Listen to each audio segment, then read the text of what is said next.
আসসালামু আলাইকুম সুমাইয়াস কিচেনে সবাইকে স্বাগতম জানাচ্ছি আমার আজকের রেসিপি দেখার জন্য। আমি আজকে আপনাদের সাথে শেয়ার করব ভীষণ মজার চিংড়ি মাছের মালাইকারি রেসিপি।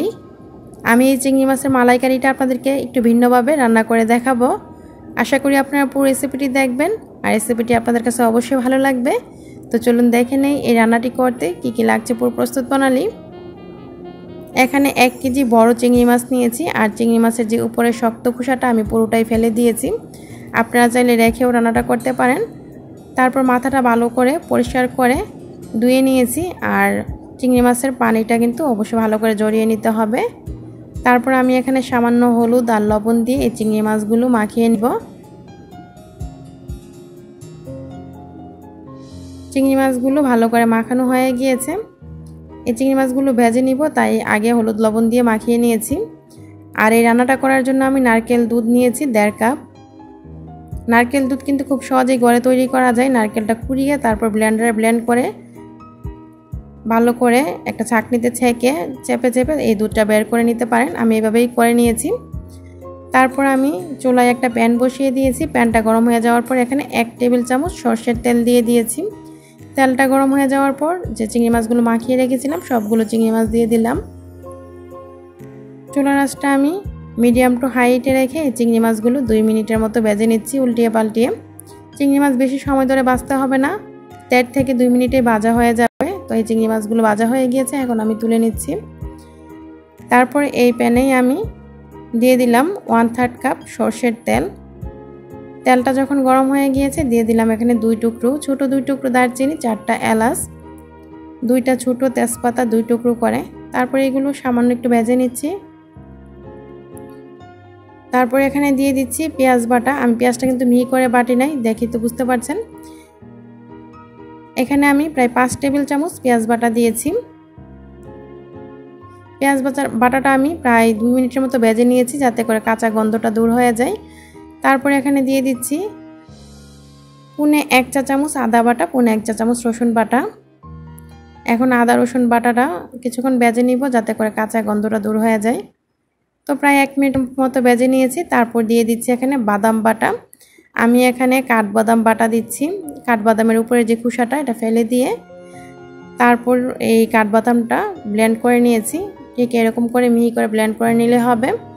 এখানে আমি 2 টেবিল চামচ কাঠবাদাম বাটা দিয়েছি। আর এই কাঠবাদাম বাটাটা দেওয়ার কারণে কিন্তু এই চিংড়ি মাছের মালাইকারিটা খেতে অনেক বেশি মজার হয়। তারপর নেড়ে চেড়ে এখন আমি এখানে দিয়ে দিচ্ছি স্বাদ অনুযায়ী লবণ আর 1 চা চামচ জিরা গুঁড়া। তারপর দিয়ে দিচ্ছি এখানে 1 চা চামচ ধনিয়া গুঁড়া, 1 চা চামচ মরিচ গুঁড়া, 1 চা চামচ হলুদ গুঁড়া।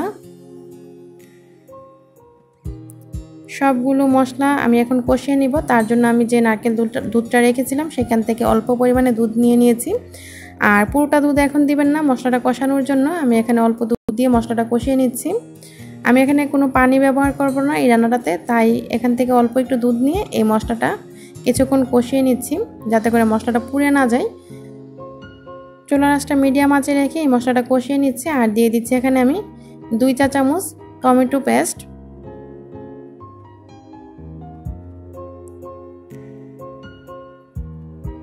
তারপর সব কিছু একসাথে ভালো করে নেড়ে চেড়ে আমি প্রায় 7 থেকে 8 মিনিট এই মশলাটা কষিয়ে নিব।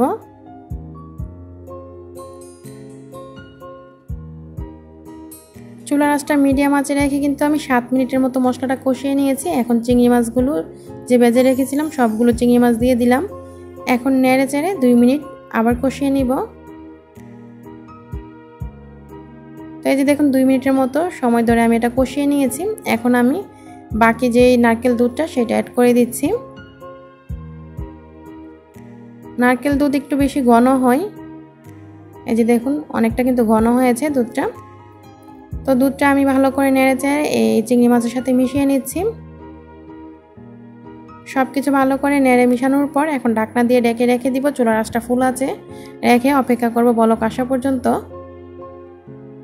কিছুক্ষণ পর যখন বলক চলে এসেছে আমি চুলার আঁচটা মিডিয়াম আঁচে করে দিয়েছি। তারপর আমি এখানে কিছু আস্ত কাঁচামরিচ দিয়ে দিলাম, আপনারা চাইলে ফালি করে দিতে পারেন। আমি আস্ত কাঁচামরিচটাই দিলাম। এখন আমি ঢাকনা দিয়ে ঢেকে রেখে দিব 7 থেকে 8 মিনিট।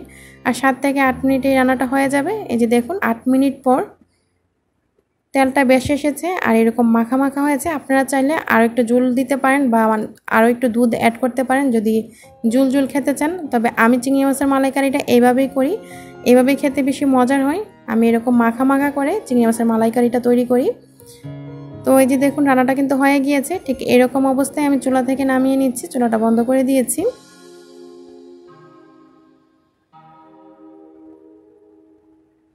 এখন আমি একটা প্লেটে বেড়ে নিচ্ছি এই চিংড়ি মাছের মালাইকারিটা ঠান্ডা হওয়ার পর ঠিক এরকম হয়েছে।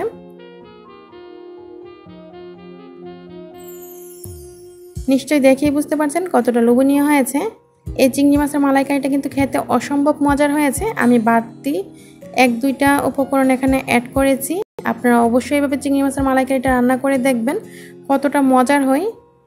এইভাবে চিংড়ি মাছের মালাইকারিটা আমার কাছে বেশি ভালো লাগে খেতে। আশা করি আমার আজকের এই চিংড়ি মাছের মালাইকারি রেসিপিটি আপনাদের কাছে ভালো লেগেছে। যদি রেসিপিটি ভালো লাগে লাইক, কমেন্ট, শেয়ার দিবেন এবং চ্যানেলটি সাবস্ক্রাইব করে সাথেই থাকবেন। আমার আজকের এই চিংড়ি মাছের মালাইকারি রেসিপিটি দেখার জন্য আপনাদের সবাইকে অসংখ্য ধন্যবাদ। সবাই ভালো থাকবেন, আমার জন্য দোয়া করবেন। আল্লাহ হাফেজ।